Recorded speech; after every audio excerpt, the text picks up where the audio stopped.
नमस्कार दोस्तों, मैं नागेश्वर मिश्रा। आप देख रहे हैं टाइटल एक्सप्रेस न्यूज। आज हम आपकी मुलाकात कराने जा रहे हैं विनोद जी से। और सर नमस्कार। नमस्कार जी। सर, सबसे पहले मैं आपके पूरा परिचय जानना चाहूँ। मेरा नाम विनोद बजाज है। मैं दिल्ली में रहता हूँ। 68 साल का हो चुका हूँ और पेशे से मैं कॉमेडियन हूँ। दिल्ली की जनता मुझे जानती है। मैंने भारत में भी कई कार्यक्रम किए हैं और विदेशों में भी किए हैं। ग्रेट इंडियन लाफ्टर चैलेंज में भी आया था, पार्ट 2 में। और कुछ जानना चाहेंगे आप?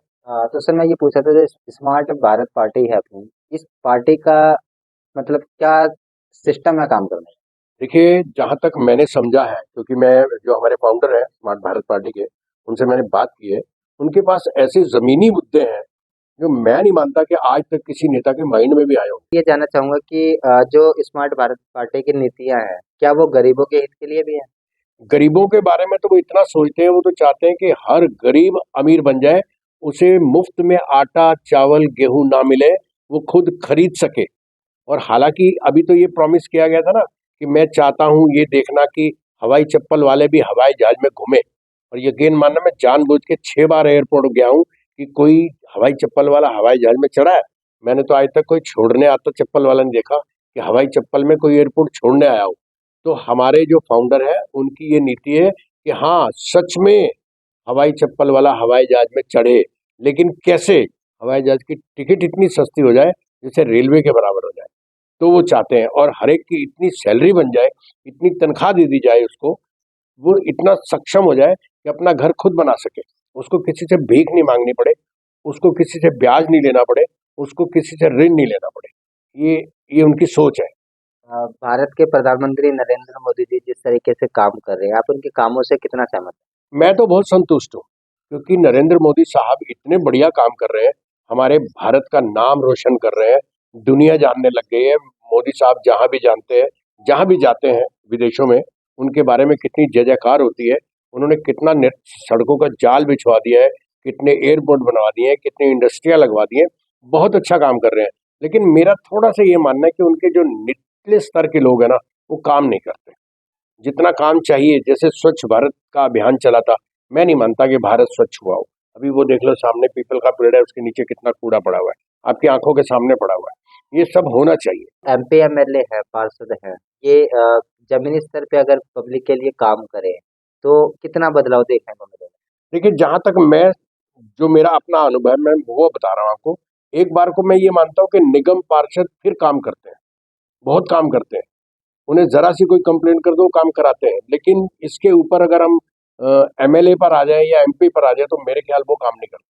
वो तो एक बार जीत जाते हैं, उसके बाद 5 साल फिर कभी नहीं दिखते। मैंने तो नहीं देखा कि मेरे एरिया का जो एमपी है वो कभी मुझे दिखा हो। मैं जानता हूँ उनको कौन है।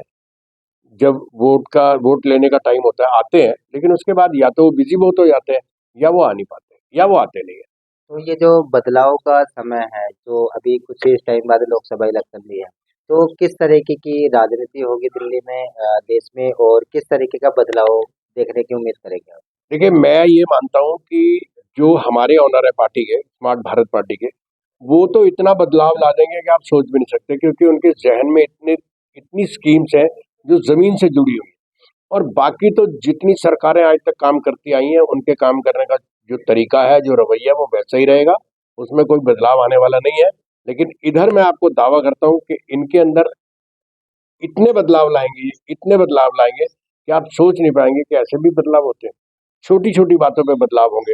देखिए, मैं ये मानता हूँ, इन्होंने एक बड़ी अच्छी बात कही थी कि आज कोई भी गाड़ी का ऑनर अपनी गाड़ी लगाता है, चाबी घुमाता है और चलता बनता है। उसके पीछे वाला या उसके बैग पे जो है वो फंस जाता है कि जब तक ये नहीं आएगा हम कैसे जा पाएंगे। तो इनकी ये सोच है कि हर गाड़ी के ऊपर गाड़ी के ऑनर का नाम और नंबर लिखा होना चाहिए। नहीं लिखा नाम कोई बात नहीं, क्योंकि कुछ फीमेल्स गाड़ी चलाती हैं, हम नहीं चाहते कि उनका नाम किसी के पास पहुंचे। लेकिन कम से कम उनके घर वालों का नंबर लिखा हो।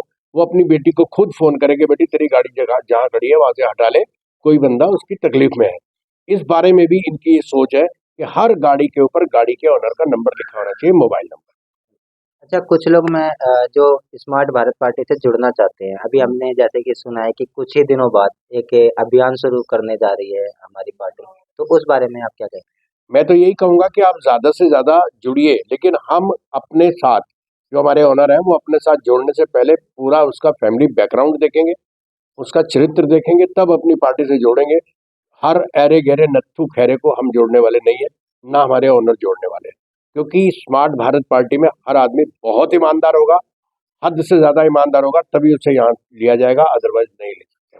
अभी जैसे कि 3 राज्यों में बीजेपी की सरकार बनी है, तो देशवासियों को क्या संदेश देना चाहेंगे? देखिए, जिन्होंने चुना है, मैं उन्हें, जो चुने गए हैं और जिन्होंने चुना है वो बधाई के पात्र है, जिन्होंने चुना है वो भी बधाई के पात्र है, क्योंकि जो जिसको अच्छा लगता है वो उसी को चुनता है।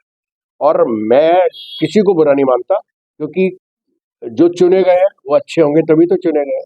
उन्होंने कुछ अच्छे काम किए होंगे, उनकी कुछ अच्छी नीतियां होंगी जो लोगों को अच्छी लगी, इसीलिए उन्होंने उनको चुना ना, ये बात है। ठीक है सर, धन्यवाद। अच्छा लगा आपसे बात करके। दोस्तों, आप देख रहे थे विनोद बजाज जी से हमने बात करी, और मैं नागेश मिश्रा